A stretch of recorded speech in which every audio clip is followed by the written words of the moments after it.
Kami silakan Bang. Ini kalau saya salah tolong dikoreksi Pak ya.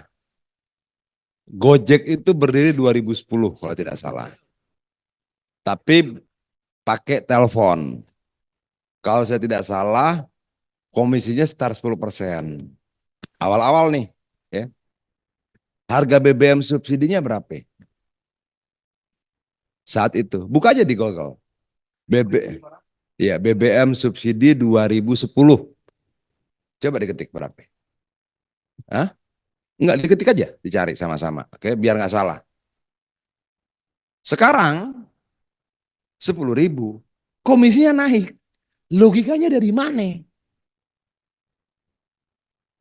Saat kemudian BBM-nya murah, komisinya kecil, BBM-nya mahal, komisinya besar. Ya emang terjerat ojol-ojol ini drivernya. Kenapa sih tidak kita sesuaikan persentase komisi itu salah satu alat ukurnya dengan tingkat kenaikan BBM berpotret pada 2010, 2011, 2012 gitu loh. Anti logika nggak kita? Saat BBM murah, saat BBM murah, komisinya 10%. Oke, saat BBM 10.000, komisinya 20%. Nih, kalau versi Google 2010 4.500. Saat BBM 4.500, ini kita bicara BBM subsidi nih, premium waktu itu ya. Premium, kemudian jadi Pertalite yang dipakai oleh driver-driver Gojek ini. Saat 4.500 BBM-nya, komisinya 10%. Saat BBM-nya 10.000, komisinya 20% plus plus plus. Masuk akal nggak? Kan aneh gitu loh. Nah ini yang bikin saya terus makan Panadol tiga tiap hari gitu loh. Karena nggak ketemu jawabannya. Kalau kemudian nanti Kementerian Perhubungan buat peraturan yang aneh lagi, pabrik Panadolnya saya minum. Karena nggak kejawab gitu loh. Waktu 4.500 kenapa bisa 10%? Sekarang 10.000 kenapa jadi 20% gitu loh. Jadi kemana sebenarnya negara berpihak? Nah tadi pertanyaan dari tadi apa ya yang pertama tuh ya?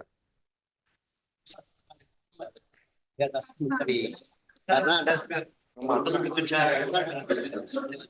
Pertama harus saya sampai, bukan.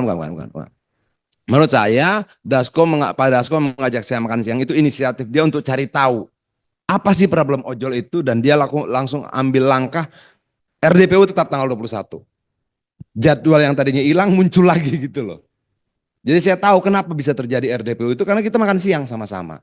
Yan itu dia tanya banyak, Yan ojol itu gimana segala macam. Emang kalau sekian-sekian itu buat apa yang 5% ini? Dia tanya satu persatu dan gue jelaskan. Dia mikir sambil dia makan gitu segala macam, kemudian dia bilang, dia telepon, enggak tetap RDPU tanggal 21. Itu loh. Nah, tapi menurut saya kan begini, bisa nggak sih kemudian negara ini berjalan sesuai dengan tatanan yang kita sepakati? Ada nggak aturannya untuk memberikan sanksi? Ada. Diktum 8B. Oke, tapi bentuknya rekomendasi ke kementerian terkait Komdigi dalam hal ini. Berapa rekomendasi sudah dikeluarkan?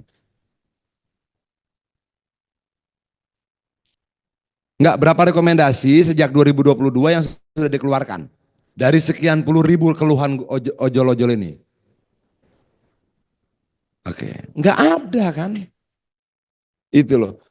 Tiap hari kalian dengar nih, ada driver online yang mati kelaparan, ada yang kemudian mati lagi, meninggal lagi kelaparan di samping tempat sampah lalu diperdebatkan karena asam lambung. Ya kan nggak asam lambung lah kalau nggak makan-makan. Itu loh. Nah, lalu kalian butuh berapa lagi yang meninggal untuk sampai pada kesadaran emang harus kita perbaiki? Berapa nyawa lagi yang dibutuhkan untuk mampu memicu kesadaran kita untuk berani bertindak? Dan aturan itu di KP 101 itu ada. Gampang, rekomendasi ditindak. Rekomendasi ditindak. Ada rekomendasinya. Nggak ada kan? Nggak ada. Emang nggak mau berbuat apa-apa gitu loh. Enaknya tuh, Pak Dian, kami sudah kirim 2.300 rekomendasi tapi tidak ditindaklanjuti. Ini nol rekomendasinya. Ya memang tidak peduli. Itu loh. Yang kedua tadi apa ya?